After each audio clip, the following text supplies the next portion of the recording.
প্রিয় দর্শক আসসালামু আলাইকুম। আমি আফরোজা খান চট্টগ্রাম থেকে বলছি। আফরোজা ব্লগে সবাইকে শুভেচ্ছা জানাচ্ছি। আশা করি সবাই ভালো আছেন এবং সুস্থ আছেন। আলহামদুলিল্লাহ আমি অনেক ভালো আছি।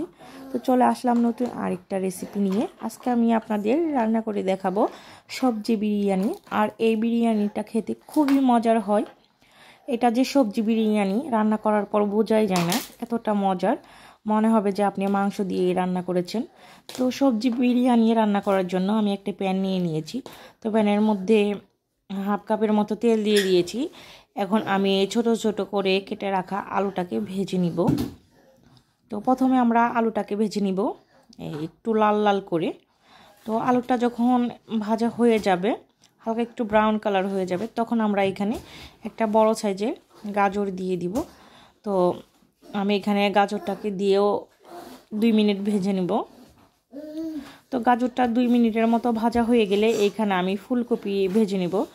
তো ফুলকপিটা কিন্তু গাজর বা আলুর সাথে দেওয়া যাবে না, কারণ ফুলকপি তো ভাজতে বেশি সময় লাগে না। আর আমরা যদি আলু আর গাজরের সাথে ফুলকপিটা দিয়ে দিই তাহলে কিন্তু ফুলকপিটা গলে যাবে। তো এইখানে আমি এখন ফুলকপিটা দেওয়ার পর 1 মিনিট ভেজে নিয়েছি। 1 মিনিট ভাজার পর আমি এখানে 1 চা চামচ ঘি দিয়ে দিলাম।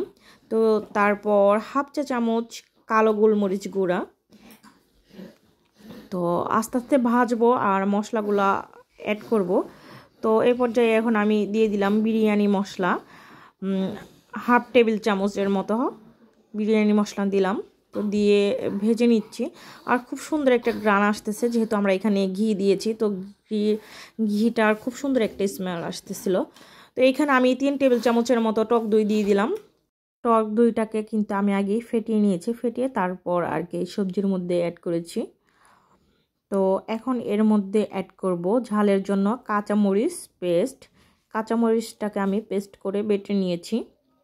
তারপর স্বাদ মতো লবণ দিয়ে দিলাম। সবজির মধ্যে আর কি যে লবণটা আমাদের প্রয়োজন ওইটাই দিয়েছি। আর যখন আমরা রাইসটা রান্না করব তখন ওই লবণটা রাইসের মধ্যেই দিব। তো এখানে আমি মটর ভিজিয়ে রেখেছিলাম 2 ঘন্টা ভিজিয়ে রাখার পর তারপর আমি সেদ্ধ করে নিয়েছি। সেদ্ধ করে তারপর এই সবজির মধ্যে অ্যাড করছি। তো চাইলে আপনারা যে কাঁচা ফ্রেশ যে ইটা পাওয়া যায় মটরশুঁটি, ওইটাও কিন্তু অ্যাড করতে পারেন এইখানে। তো তখন কিন্তু আমার কাছে এই ফ্রেশটা ছিল না, তো তার জন্যই আমি এটাকে আর কি ভিজিয়ে তারপর ব্যবহার করছি। তো এখানে আমি 1 টেবিল চামচের মতো চিনি দিয়ে তারপর একটু নাড়াচাড়া করে নামিয়ে নিয়েছি। তো সবজিটাকে কিন্তু আমি তুলে নিয়েছি। তুলে নেওয়ার পর ওই প্যানের মধ্যে আমি তেল দিয়ে দিয়েছি হাফ কাপ, আর 1 টেবিল চামচের মতো ঘি দিয়ে দিয়েছি। তো ঘিটা যখন গলে গিয়েছে তখন আমি এখানে গরম মশলা অ্যাড করলাম। আস্ত যে গরম মশলাটা আছে, তেজপাতা, এলাচ, দারচিনি, কালো গোলমরিচ। তো ওই মশলাটা যখন একটু ভাজা হয়ে গেছে, সুন্দর একটা গ্রান বেরিয়েছে তেল থেকে, তখন আমি এর মধ্যে পেঁয়াজ কুচি দিয়ে দিলাম। পেঁয়াজ কুচিটা আমি একটু লাল করে ভেজে নিয়েছি। এখন এর মধ্যে আমি পেঁয়াজ বাটা, আদা রসুন বাটা আর কাঁচামরিচ বাটা দিয়ে দিচ্ছি। কাঁচামরিচ বাটাটা জাল যে এরকম জাল খেতে পছন্দ করেন ওই অনুযায়ী। আর 1 টেবিল চামচ আদা বাটা, 1 টেবিল চামচ রসুন বাটা দিয়ে দিয়েছি এখানে। দিয়ে তারপর মশলাটাকে খুব সুন্দরভাবে আমি তেলের মধ্যে ভেজে নিয়েছি। তো মশলাটা আমি 2 মিনিটের মতো তেলের মধ্যে ভেজে নিয়েছি, চুলার আঁচটাকে একদম কমিয়ে রেখে। 2 মিনিট ভাজার পর তারপর এখানে আমি পোলাওয়ের চাল অ্যাড করে দিলাম। এখানে আমি হাফ কেজি পোলাওয়ের চাল নিয়েছি। তো হাফ কেজি পোলাওয়ের চালটাকে আমি ধুয়ে তারপর আধা ঘন্টা পানিতে ভিজিয়ে রেখেছিলাম। পানিতে আধা ঘন্টা ভিজানোর পর আমি ঝরিয়ে রেখেছি। ঝরিয়ে তারপর আর কি আমি চালটা এখানে দিয়ে দিয়েছি। তো চালটাকে এখন আমি এই মশলার মধ্যে খুব সুন্দরভাবে ভেজে নিব। তো এইখানে আমি আরও হাফ টেবিল চামচের মতো বিরিয়ানি মশলা ব্যবহার করছি। এটা আমি ঘরেই তৈরি করেছি এই বিরিয়ানি মশলাটা। চাইলে আপনারা বাজার থেকে যেই প্যাকেট কিনতে পাওয়া যায় ওই প্যাকেটটা মানে গরম মশলাটা আপনারা ব্যবহার করতে পারেন। তো চালটাকে আমি 3 মিনিটের মতো ভেজে নেওয়ার পর তারপর এখানে পানি অ্যাড করে দিয়েছি। যা চাল নিয়েছি তার ডাবল পানি অ্যাড করেছি। আমি হাফ কেজি চাল নিয়েছি, এখানে 1 লিটার পানি দিয়ে দিয়েছি। এখন এইখানে আমি দিয়ে দিলাম স্বাদ মতো লবণ, স্বাদ মতো লবণও দিয়েছি। তারপর এখানে আমি হাফ চা চামচের মতো টেস্টিং সল্ট দিয়েছি। এটা টোটালি অপশনাল, চাইলে আপনারা বাদও দিতে পারেন। তো এখন আমি লবণটাকে চেক করে দেখব যে ঠিকঠাক আছে নাকি। তো যখন আমরা আর কি পোলাও রান্না করার সময় পানিটা দিব, তখন কিন্তু এটা মানে চেক করে দেখব আমরা যে লবণটা ঠিকঠাক আছে নাকি। সব সময় চেষ্টা করবেন পানিটার লবণ একটু কড়া রাখার জন্য।